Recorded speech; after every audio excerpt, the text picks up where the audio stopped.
كتاب لا يعصون الله ما أمرهم ويفعلون ما يؤمرون. یہ سورہ تحریم جو قرآن کی ایک سورت ہے، اس کی ایک آیت ہے پروردگار عالم،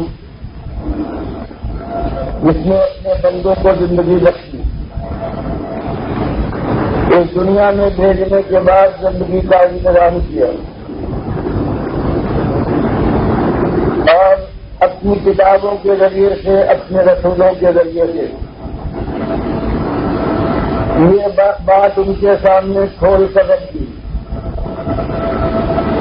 کہ دیکھو، یہ دنیا کی زندگی یہ امتحان ہے،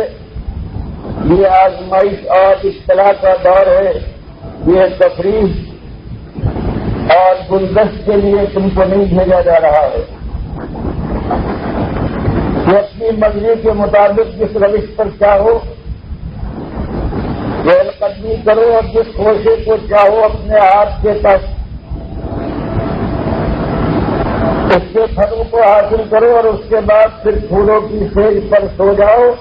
اور یہاں سے اپنے وقت پر اٹھ جاؤ، کوئی پوچھنے والا نہ ہو کہ تم نے کیا کیا ہے اور کیا تم نہ کر پائے. ایسا لوگوں یہ امتحان ہے، یہ تمہارے اس مالک کا یہ امتحان ہے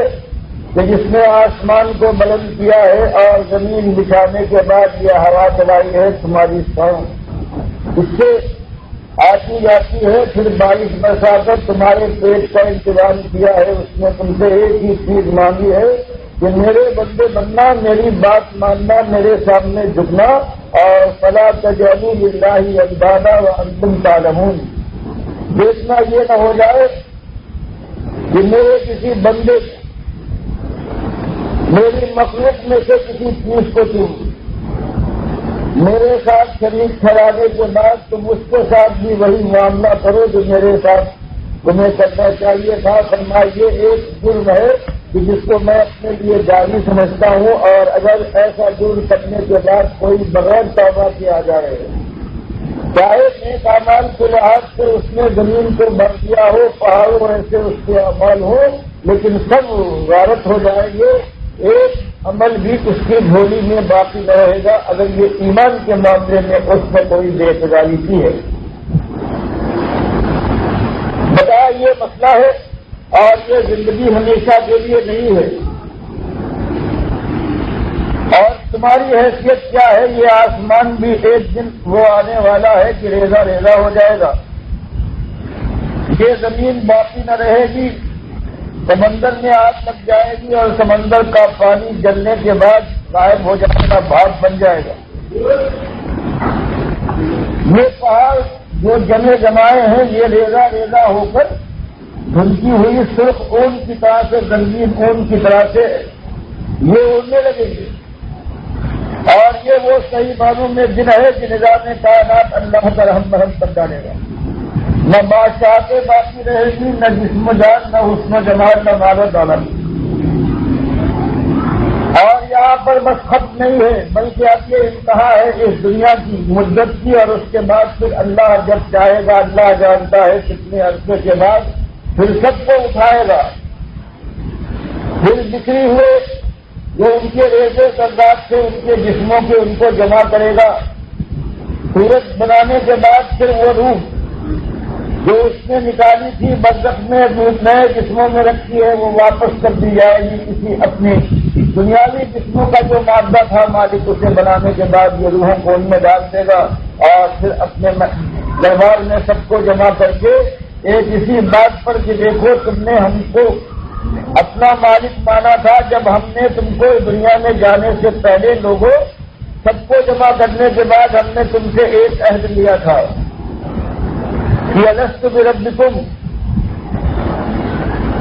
کیا میں تمہارا اکیلا رب نہیں ہوں؟ تم نے سب نے اقرار کیا تھا، قالوا بلا. اور یہ اقرار میں نے تمہاری فرشت میں، تمہاری فطرت میں ڈال دیا تھا. دنیا میں جب آتے تھے تو اس کے بعد چاہے ماحول کی وجہ سے تم نے مجھے بھلا دیا ہو، میری توحید کو تم نے پتے کوئی ڈال دیا ہو، لیکن جب سارے رشتے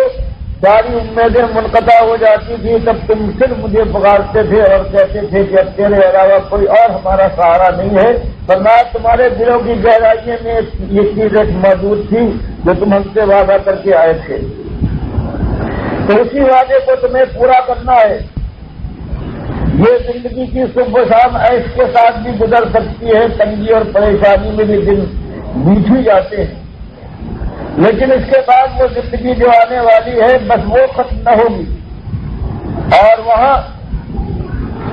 دو ہی انجام ہے اس ایمان اور بندگی کے اوپر۔ کیا اس دنیا میں نہ مانو اپنی عادت پر یا اپنی زندگی کے ان چند لمحات کو صرف دنیا کے لیے صرف کر دو، اور کبھی مشکل پیش آ جائے تو اللہ کو بھول کر یا اللہ کو بھی پکارو، کارسازی مشکل کشائی دستگیری کے لیے، اور اللہ سے کسی بندے کی بھی منت مانو، یہ تم کو اختیار ہے، مالک زبردستی نہیں کرے گا۔ لیکن اس کا انجام سن لو،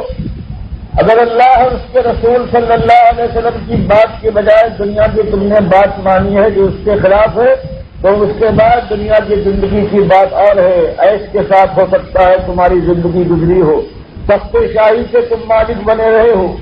لیکن اس کے بعد اس ایمان کی خرابی اور ناشکری اور نمک حرامی کی وجہ سے پھر ہمیشہ کی آگ کا ایندھن بنو گے، اور اگر ایک کھال جل جائے تو یہ نہیں کہ اب نجات مل جائے گی، دنیا میں کھال جلنے کے بعد موت آ جایا کرتی تھی اور اس کے بعد سے یہ عذاب کا معاملہ ختم ہوتا تھا۔ مالک نے فرمایا قرآن میں کہ نہیں، اس کے بعد پھر ایک کھال جل جائے تو ہم نئی کھال کو اسے بدلتے رہیں گے تاکہ اصلہ کمی نہ آئے، کبھی عذاب کے چکھنے میں کوئی کمی نہ ہو، یہ اس وجہ سے کہ ہم نے تمہیں پیدا کیا، تمہارا کوئی حق نہیں تھا، ہم نے تمہیں ماں کی چھاتیوں سے دودھ پلوایا، ایک خاندان، ایک ماحول دیا، عقل و خرد سے ہم نے تم کو نوازا، بڑے ہوئے ہو، دنیا کا سامان لیا، خاندان اور کنبہ تم کو عطا فرمایا، تم سے ایک ہی بات مانگی تھی کہ دیکھنا مجھے اپنا مالک مان کر اپنی زندگی میری فرما برداری میں اس طرح لگانا جیسے کہ میری کتاب کہتی ہے اور میرے رسول صلی اللہ علیہ وسلم نے کر کے دکھا دیا۔ فرمایا اگر اس میں کوئی ناکام ہوا تو پھر وہ آگ لگے گی کہ بھی بجھائے نہ مجھے، اور کوئی غریب خستہ حال رہا تھا دنیا میں، پیسے کا محتاج تھا، بچے بلکتے تھے اور ان کی بھوک مٹانے کے لیے وہ دل محسوس کر رہ جاتا تھا، کلیجہ پکڑ لیا کرتا تھا، لیکن سب کے ساتھ ایمان پر جمع رہا۔ فرمایا یہ بھی ہے، یہ بھی بہرحال موت کے دھار اترے گا، یہ بھی میرے دربار میں اپنا فیصلہ سننے کے لیے آئے گا، اور اس کے کا فیصلہ جو ہوگا وہ خیر و خوبی کا ہوگا، فرمان عطا ہو جائے گا کہ اب تو آگ سے بچا لیا گیا اور جنت کی بادشاہی تیرا مقام ہے، اب تیری جوانی کو کبھی بڑھاپا نہ چھوئے گا، چاہے تو انتہائی بوڑھا ہو کر آنکھوں سے اندھا اور دانت تیرے غائب تھے، ہاتھ ہلتا تھا، عقل و خرد ایسی ہو گئی تھی کہ بچوں کی طرح سے بھول کا شکار تھا، لیکن اب جوان ہوگا اور جوانی سرمدی ہو جائے گی، اب کبھی غم تیرے پاس نہ پھٹکے گا، اب تیری کسی مرضی کے خلاف اللہ بھی کوئی حکم ثابت نہ کرے گا۔ تو یہ دو باتیں ہیں، اس ایمان اور تقوی اور عمل صالح مالک کی غلامی کا ایک انداز یہ ہے، اور یہ عیش کے ساتھ اللہ کی رحمتوں سے ملا دیا جائے گا۔ مالک کا دیدار کریں گے، کوئی صبح و شام، کوئی ہفتے میں ایک بار، اور تو یہاں اللہ کو بھلا دے یا اللہ کو یاد بھی رکھے اور مالک کے ساتھ اس کے کسی بندے کا بھی وہی مقام ہو جو مالک کا اس نے دیا تھا، تو اس کے اعمال چاہے دیکھنے میں پہاڑوں کے ایسے اور اعمال صالح ہوں، لیکن ایمان کی خرابی کے بعد اللہ نے بتایا کہ اس کی مثال ایسی ہے جیسے رات کا ڈھیر ہو کہ آندھی چلے اور ایک ایک ذرہ ہو جائے آندھی کے دوش کے اوپر اور کچھ اس کے پاس باقی نہ رہے۔ تو یہ بیان کرنے کے بعد کہ دنیا والوں تمہارے ماں باپ بھی ہو سکتے ہیں، بیٹے اور بیٹیاں بھی، شوہر اور بھائی بھی، کنبے والے ہو، پیارے تمہارے ہیں، محبوب تمہارے ہیں۔ اور دنیا کا قاعدہ ہے کہ ان کی محبت میں انسان اپنا بہت کچھ لگا دیتا ہے، اپنے خون کو پسینہ بنا کر بہاتا ہے، حاصل کر کے ان کی دنیا کو روشن کرنے کے لیے اپنی جان لگا دیتا ہے۔ فرمایا یہ بات بھی ہے، خاندان والے پیاروں کا یہ حق ہے، لیکن یہ بہرحال اس دنیا کی زندگی تک منحصر ہے۔ اصلی حق ہے وہ یہ ہے کہ وہ کام کرو کہ اپنے ان پیاروں کی دنیا کو بھی سنوارنے کی کوشش کرو۔ اصلی بات یہ ہے کہ ان کو آگ سے بچانے اور جنت کا مستحق بنانے کے لیے دنیا کی زندگی میں جو کر سکتے ہو وہ کر دیکھو، ورنہ یہی تمہارے اولادیں ہیں، تمہارے بچے کلیجے کے ٹکڑے ہیں، تمہارا اپنا بھائی، تمہارا اپنا عزیز شوہر ہے، تمہارا اپنا باپ ہے۔ اگر تمہیں خبر ہے یہ غلط راستے پر جا رہے ہیں اور آپ کا ایندھن بن سکتے ہیں اور تم نے ان کو نہ ٹوکا، اسی دنیا کے چل چلاؤ کے اندر تم نے یہ ان کا ساتھ دیا، تو یہ ان کے ساتھ ایسا ظلم ہے کہ پچھتاوا ہوگا، لیکن اس پچھتاوے سے کچھ فائدہ نہیں ہے۔ اس لیے آج اللہ کے بندے جن کی مشکل میں آپ اٹھتے ہو، جن کے لیے آرام اور آسائش کے لیے جان لگاتے ہو، گرمی اور سردی اور بھوک اور پیاس سے ان کو محفوظ رکھنے کے لیے ہر وقت تیار رہتے ہو، تو اصلی کام یہ ہے کہ یا ایھا الذین آمنو، کہ اے ایماندارو اپنی جان کو ہر وقت اپنی نگاہ کے سامنے رکھتے ہو کہ یہ دنیا تمہاری سنور جائے۔ فرمایا اصلی سوال جو آ سکتا ہے وہ یہ ہے کہ قوا انفسکم، سب سے پہلے تمہاری اپنی جان کا یہ حق ہے کہ اس کو بچاؤ، اور اس کے بعد واہلیکم، تمہارے بال بچوں اعزاء اور اقارب کا حق ہے۔ کیا حق ہے؟ وہ حق یہ ہے کہ ان کو بچاؤ، اپنی جانوں کو بچاؤ۔ اور نعرہ دوزخ کی وہ بھڑکتی ہوئی آگ ہے کہ جس کے لیے اللہ فرماتا ہے چنگاری اگر اڑ کر تمہارے بدن کو چھو جائے تو چیخ پڑتے ہو، انگارے پر اگر ہاتھ پڑ جائے تو ہوش حواس کھو دیتے ہو، اور اگر تم نے دنیا کی یہ زندگی اللہ کی نافرمانی میں اور خاص طور سے اللہ کو سب و ستم کر کے کوئی شرک کر کے تم نے گزار دیا ہے، ایمان کو خراب کر لیا ہے، تو اس کے بعد اب موت نہ آئے گی، ہمیشہ کے وہ انگارے ہیں کانہو جلالۃ صفر۔ مالک فرماتا ہے چنگاریاں وہاں اتنی بڑی بڑی چنگاریاں ہوں گی جیسے کہ بڑے بڑے پیلے اونٹ ہوتے، اور انگاروں کا انہا ترمی بشرر کالقصر۔ جس دوزخ میں اللہ نہ کرے تم اور تمہارے بال بچے، تمہارے اعزاء اور اقارب اس کے اندر جائیں، اس کا حال یہ ہے کہ اس کے اندر اچھلتے ہیں اتنے بڑے بڑے انگارے جیسے کہ بڑے بڑے محلات ہوں، اور جب وہ ٹوٹتے ہیں جہنم کے فرش کے اوپر چنگاریوں میں تبدیل ہوتے ہیں تو ایک ایک چنگاری بڑے بڑے پیلے اونٹ کی طرح سے بڑی ہوتی ہے۔ تو یہاں بیان کیا جا رہا ہے کہ سب کچھ کرنے والوں، اس دنیا کے سوار کے لیے اپنے پیاروں پر اپنی جان تک قربان کرنے کا حوصلہ رکھنے والوں، اور اگر تم نے ان کے لیے آگ سے بچنے کا انتظام نہ کیا اور دنیا کی اسی رنگینی میں ان کو کھو دیا، پیدا ہوئے تب ایک تمہاری خواہش ہوئی کہ دنیا انہیں مل جائے، کچھ بڑے ہوئے اور پڑھنے لکھنے کے لائق ہوئے تو خالص اللہ کی بات اور اس کے رسول کی بات ان کے سامنے لانے کی بجائے باقی ان کو کہیں کسی مدرسے میں کسی اسکول میں داخل کر دیا جہاں خالص دنیا کا انتظام ہوتا ہے، اور 20-22 سال انہوں نے اسی راستے میں لگا دی۔ ایک دن وہ ایسے اسکول میں جس سے دنیا بنتی ہے نہ جائے تو تمہارے چہرے پر آثار غصے کے نمودار ہو جائیں، لیکن اگر اللہ اور اس کے رسول صلی اللہ علیہ وسلم کی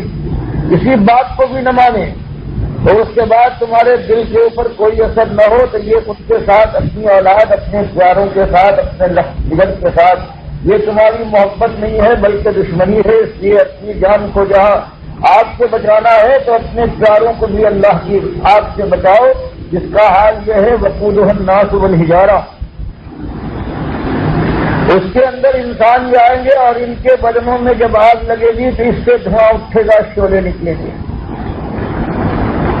اور پتھر وہاں جلتے ہوں گے، ان کے اندر سے آگ کے شعلے بلند ہو رہے ہوں گے، وہ ہے اس میں ہمیشہ رہنا ہوگا۔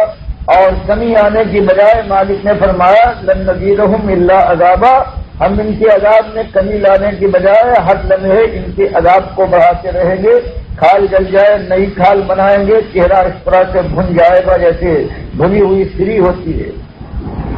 سر کے اوپر وہ پانی ڈالا جائے گا جس کو حمیم کہتے ہیں، اور وہ سر کو اور بھیجے کو پھاڑتا ہوا گلے کو چیر کر سینے سے گزرتا ہوا اگر اصلیوں تک پہنچے تو سب کو کاٹ کر باہر نکال دے گا، لیکن موت نہیں آئے گی اور پھر یہ بنا دی جائیں گی۔ جو کھال پر یہ پانی پھیل جائے، سورہ حج میں مالک فرماتا ہے اس کے بعد کھالوں کو یہ جھلس دے گا موم کی طرح سے، جیسے ایک کھال کو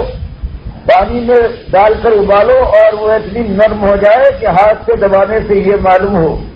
کہ یہ موم ہے، اس طرح سے کھال بن جائے گی۔ تو فرمایا کہ اس سے بچو۔ چہروں کا یہ حال ہے جو آج اللہ کی نافرمانی میں حسن و جمال سے مالا مال چہرے صحیح، لیکن اگر وہ اس طرح سے اللہ کی نافرمانی میں تمہارے یہ عزیز اور پیارے ہیں، یہ اگر اس آگ میں پہنچ گئے تو کبھی یہ ہوگا کہ اوپر کا ہونٹ جلے گا، سوجے گا، آماز کرنے کے بعد سوجنے کے بعد ماتھے تک پہنچ جائے گا، اور نیچے کا ہونٹ ہے وہ سوجنے اور آماز کرنے کے بعد ناف تک اتر آئے گا، ایسے بھیانک چہرے ہو جائیں گے۔ تو ان کو اس آگ سے بچانے کے لیے کوشش کرو، اپنی جان لگاؤ، جن کی دنیا بنانے کے لیے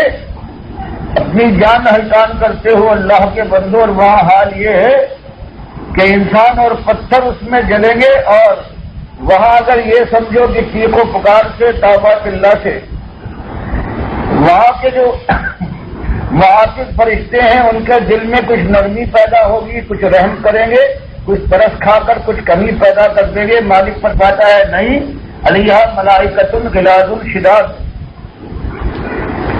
اس کے جہنم کے اور دوزخ کے جو نگراں فرشتے ہیں وہ ایسے فرشتے ہیں غلاظ شداد جو انتہائی سخت وہ ہیں اور بڑے سختی والے ہیں۔ لا یعصون اللہ ما امرہم، اللہ کا چونکہ حکم ہے کہ ان ظالموں کو ہمیشہ عذاب کی سختی میں مبتلا رکھو، تو فرمایا اللہ کی نافرمانی نہیں کرتے، سر منہ انحراف نہ کریں گے۔ وَيَفْعَلُونَ مَا يُؤْمَرُونَ، وہی کریں گے جس کا انہیں حکم دیا گیا ہے۔ تو اللہ کے بندوں جب معاملہ یہ ہے تو یا ایھا الذین آمنوا توبوا الی اللہ توبۃ نصوحا، ایمانداروں اپنی جان کو بچانے اور اپنے بال بچوں اور پیاروں کو اس آگ کی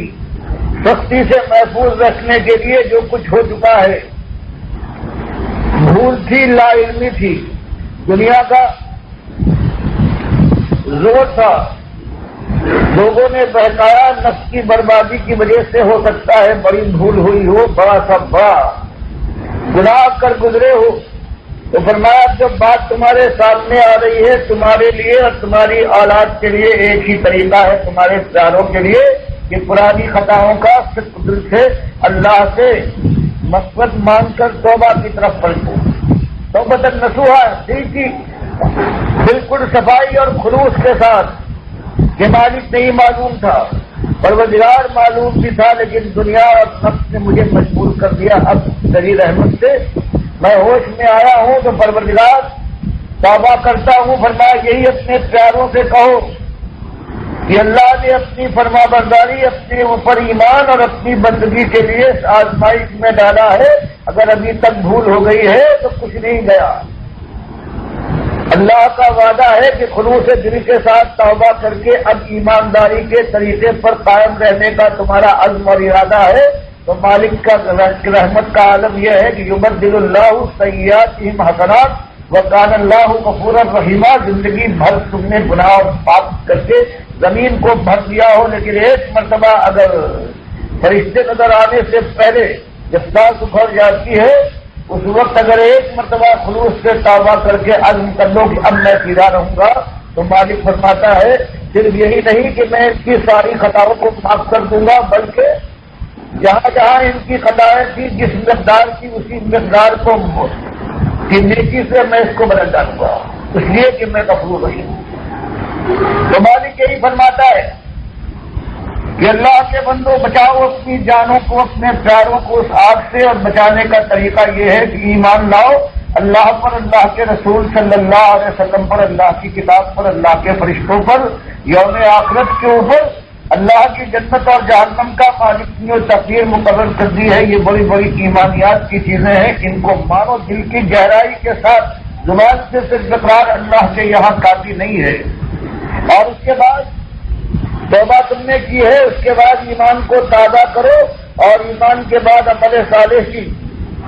باری ہے کہ اللہ کے سامنے سب سے پہلے عمل صالح میں اللہ کی بندگی اور یہ نماز ہے، اپنی پوری شرائط کے ساتھ اس کو ادا کرو۔ پھر اور جو فرائض ادا کرنے ہیں یہ، اور اس کے بعد تیسری چیز یہ ہے کہ اسی دین کو جہاں بھی تمہارا ساتھی ملتا ہے، جہاں تم پہنچے، جن کے ساتھ اٹھنا بیٹھنا ہے، جہاں پہنچ سکتے ہو، لوگوں کو یاد دلاؤ کہ دیکھو میں بھی جا رہا تھا بھٹکا ہوا، جہنم کی آگ کی طرف سبقت کر رہا تھا کہ اللہ نے مجھے توفیق دی، اور یہ بات میرے سامنے آ گئی کہ اللہ نے خالص اپنے ایمان اور بندگی کے لیے انسان کو یہ زندگی دے کر عقل و خرد اور اپنی کتاب کے ذریعے سے راہ دکھائی ہے۔ تو میرے بھائیوں، اللہ نے مجھے توفیق دی ہے، امید ہے کہ آپ سے میں بچ جاؤں گا، اور بال بچوں کو یہی تربیت دے رہا ہوں۔ تو بھائیوں، تم بھی اللہ کا کھاتے ہو، اللہ کی دھرتی پر زندگی گزارتے ہو، اس کی ہواؤں میں سانس لیتے ہو، اس کی سے تم اپنی زندگی گزارتے ہو، عقل و خرد اس نے دی ہے۔ ایک ایک بدن کا تمہارا رونگٹا اور بال صرف اس تمہارے مالک کا دیا ہوا ہے، تمہارے کسی دربار نے، کسی تمہارے ولی اور نبی نے، اور کسی تمہارے بڑے نے یہ تمہارے ساتھ سلوک نہیں کیا، تو یہی سلوک تم کو چاہیے کہ اس کا حق ادا کرو، اپنے مالک کو پہچانو، اس طرح سے اس کی غلامی کرو، فرما برداری کرو جیسے اس کی کتاب بتاتی ہے، اور اللہ کے نبی صلی اللہ علیہ وسلم جیسے تمہارے سامنے اس بات کو لا کر ڈالتے ہیں۔ تو یہ بات جو آج دنیا سے یہ غائب ہو گئی ہے، آج گھروں کے اندر، آج گھر کیا کہیں بھی ہو، آج ان مدرسوں کے اندر، ان مسجدوں کے اندر بڑی بڑی جو محفلیں کہلاتی ہے، عقل و خرد والے لوگ ہیں، ہر جگہ کہیں آج آخرت کا ذکر نہیں ہے، کہیں جہنم کا خوف اور جہنم کی سختی کا کوئی ڈراوا نہیں دیتا، ایمان کی بات نہیں اٹھتی، اور جو کچھ ہے بس یہی ہے، ایسے ہی دنیا ہے کہ کیا کھائیں گے، اور کھانے کے بعد شراب پھینکیں گے، کیا پہنیں گے، کتاب ڈالیں گے، کیا دیکھیں گے کہ جن کی یاد تک فراموش ہو جاتی ہے، اور کیا سنیں گے سویلے بول کہ جو بلا دیں گے، اور کیا بنانا ہے، اور کیسی سواری ہوگی، دسترخوان پر کیا آئے گا، لباس کا کیا انداز ہوگا، ہر جگہ ساری دنیا میں آج یہ جو مسلمان کہلاتا ہے اس کے سامنے یہی ایک بات ہے، اور اللہ کی کتاب بسم اللہ الرحمن الرحیم اور الحمدللہ رب العالمین سے لے کر والناس تک یہی بات بیان کرتی ہے کہ اصلی معاملہ یہ ہے کہ تم کو آخرت کے لیے دنیا میں بھیجا گیا ہے، یہ کھیتی ہے آخرت کی، اگر یہاں تم نے کانٹے بوئے ہیں تو یہی تم کاٹو گے اور انہی کانٹوں پر لوٹتے رہو گے، اور اگر تم نے یہاں گل و گلزار کے لیے کوشش کی ہے تو اس کے بعد پھر وہ ایسے ہے کہ جو تمہارے خیال اور ذہن کے اندر جس کا تصور بھی سما نہیں سکتا۔ تو یہ مالک یہاں بیان فرماتا ہے کہ اگر یہ بات تمہارے سامنے آ گئی، صرف ایک مقصد ہے تمہاری زندگی کا، تمہاری صبح و شام کا، اور وہ یہ ہے کہ اللہ نے اپنی بندگی اور ایمان اپنی اوپر ایمان لانے کے لیے تم کو آزمائش میں ڈالا ہے، اور تم ایمان کا اقرار کرنے کے بعد اپنی جان اور مال کو اللہ کے ہاتھ بیچ چکے ہو۔ اللہ نے وعدہ کیا ہے کہ اگر تم اپنے اس خرید و فروخت کے معاملے میں سچے رہے تو تم کو جنت دے گا، تم کو جہنم کی آگ سے بچا کر ہمیشہ کی بادشاہی کے سپرد کر دے گا۔ تو جب مسئلہ یہ ہے تو اس کے بعد پھر اس کو اصل ہونا چاہیے، اس سے بیٹھتے چلتے پھرتے صحابہ کے زمانے میں ایک ایک چیز جو اصلی مومن ہے، اس سے پہلے جو امتیں گزری ہے جو صحیح معنوں میں اللہ سے ڈرنے والے مومن تھے، ان کے اندر سب سے پہلی بات یہ تھی کہ اللہ کو یاد کرو اور آخرت کے لیے آج جو موقع ملا ہے اس میں کچھ کر گزرو، ورنہ اس کے بعد پچھتاوا ہے، اور پچھتاوا اس شکل میں آئے گا کہ دھواں اٹھے گا کھانوں سے، کلیجے سے شعلے نکلیں گے، اور پھر ایک کروٹ بھی چین نہ ملے گی، یہاں تک کہ مالک فرماتا ہے کہ یہ مالک جو داروغہ ہے جہنم کا، اس سے یہ جہنمی کہیں گے کہ اور کوئی بڑی بات نہیں مالک، ہم تو پکارتے پکارتے مایوس ہو گئے ہیں، ہماری سنوائی نہیں ہوتی، ہم تم سے کسی بڑی بات کا درخواست نہیں کرتے، ایک بات کہتے ہیں کہ مالک تم اپنے مالک اللہ سے یہ کہو کہ ہمارے اوپر ایک دن کے عذاب میں ذرا تھوڑی سی کمی ہو جائے، فرمایا یہ ان کا عالم ہو جائے گا تھوڑی سی کمی کے لیے، اب اور امیدیں تو ختم ہو جائے گی، اور وہاں سے مالک کی طرف سے کہہ دیا جائے گا کبھی نکلنا نہیں ہے نہ کبھی موت آئے گی، تو یہ شدید قسم کی یہ باقی ہے۔ اور یا پھر ایک جھوپڑی کا رہنے والا ہے ایمان کے ساتھ تلخی اور دنیا کی ضد کو برداشت کرتے ہوئے ایمان پر موت آ گئی ہے، تو اس کے بعد اللہ کے یہاں اس کی جو بادشاہت ہے، ایک جنت سب سے چھوٹی جنت ہے، اس کے لیے الگ مالک فرماتا ہے کہ ارضھا کعرض السماء والارض، کہ تمہاری جنتوں کی ایک جھوپڑی کا 4 گز کے مکان میں رہنے والا، اس کا عالم یہ ہے ایمان کے ساتھ وہ اللہ کے پاس پہنچ جائے تو پروردگار عالم کا کہنا ہے ایسی جنت اس کی ملک بنا دی جائے گی کہ جس کی چوڑائی آسمانوں اور زمین کی چوڑائی کی طرح سے ہے، اور سب کچھ اس کی بادشاہت کا اس کے زیر نگی آئے گا۔ تو یہ معاملہ اتنا شدید ہے جس کو آج یہ امت بھول گئی ہے، آج نمازی اور روزے دار بھی ہیں، رسمی طور پر نماز بھی پڑھ لیتے ہیں، روزے بھی رکھ لیتے ہیں، لیکن ان کی محفلوں میں ان کے بچوں کے سامنے، ان کے اپنے شوہروں اور بھائیوں کے سامنے، اعزاء اور اقارب اپنی سہیلیوں اور دوستوں کے سامنے یہ آخرت کی بات، یہ ایمان کا معاملہ نہیں اٹھتا، اور اگر ایمان صحیح نہ ہو تو مالک نے فرمایا ہے کہ 18 انبیاء ہیں،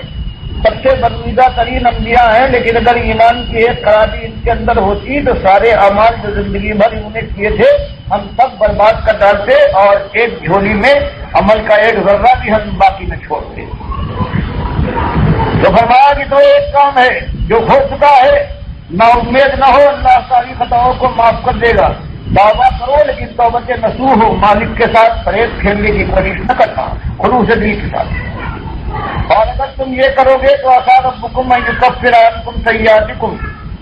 تو یہ تمہارے لیے تمہارا مالک تمہاری خطاؤں کو معاف کر دے گا، ویدخلکم جنات تجری من تحتها الانہار، اور پھر وہ ہمیشہ کی زندگی باغ و بہار میں گزرے گی، گھنیرے باغات کے اندر گزرے گی، چشموں اور فواروں کے اندر گزرے گی، ایک ایک محل کے لیے اللہ کے نبی صلی اللہ علیہ وسلم فرماتے ہیں، بخاری کی حدیث میں ہے،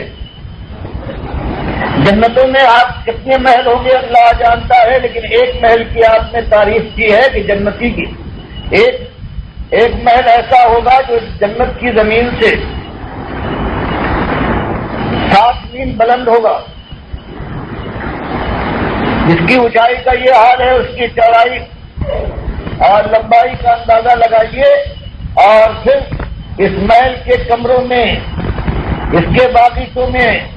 اس کے نہروں، ہر چیز جو ہوگی اس کے انتظام میں اس کو کوئی زحمت کرنا نہ پڑے گی، جہاں بھی اپنی بادشاہت کے جس کونے میں ہوگا اور جس طرح سے چاہے گا اس محل کو وہ اپنے حکم موجب چلائے گا، اور کتنے محلات ہوں گے اللہ جاننے والا ہے۔ تو مالک فرماتا ہے کہ اگر تم اس طرح سے ایمانداری اور آخرت طلبی کے لیے اللہ سے ڈر جاؤ، اس کے رسول صلی اللہ علیہ وسلم جس کے خوف کا یہ عالم تھا کہ اللہ کا نام سننے کے بعد، اور یہ جب سامنے آیا عبداللہ ابن مسعود رضی اللہ تعالیٰ عنہ بیان کرتے ہیں کہ ایک دن اللہ کے نبی صلی اللہ علیہ وسلم نے مجھ سے ارشاد فرمایا